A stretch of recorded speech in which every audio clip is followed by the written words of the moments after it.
শাশুড়ি মা আমি চলে এসেছি।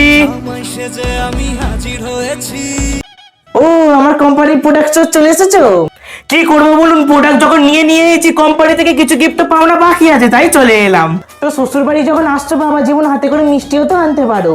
না না, প্রথমে আনবো ভেবেছিলাম, তারপর ভাবলাম না না, আপনার মুখে মনে হয় মিষ্টি স্যুট করবে না, আপনার যা মুখের ভাষা পুরো টাকাটাই আমার জলে যাবে, তাই আর আনলাম না। এবার ভেতরে আসি মা, একটু গান্ডে পিন্ডে আমি একটু গিলি, ঢুকতে আর বাকিটা আছে কোথায়? ঢুকে তো পড়েইছো, বাকিটাও ঢুকে পড়ো। এই নাও বাবা জীবন, গান্ডে পিন্ডে গিলে বাড়ি থেকে বিদায় হও। আপনাদের জন্য আমার কষ্ট হচ্ছে জানেন তো, জামাই আদরে যদি এরম খাবার হয়ে থাকে আপনাদের বাড়িতে কত দুর্দশা দুর্দিন যাচ্ছে। আমি মাসে মাসে খরচ পাঠিয়ে দেবো কোনো, ওই টাকায় খেলে আমার গ্যাস হবে বাবা জীবন। আমি মাসে মাসে ডাক্তারের খরচ পাঠিয়ে দেবো কোনো, আপনার মেয়ে আমাকে বলেছে যে আপনার অন্যের সুখ দেখলে না গ্যাসের সমস্যা হয়। যাক গান্ডে পিন্ডে গেলাটা তো হলো, তো আজকের মতো আমি আসি মা।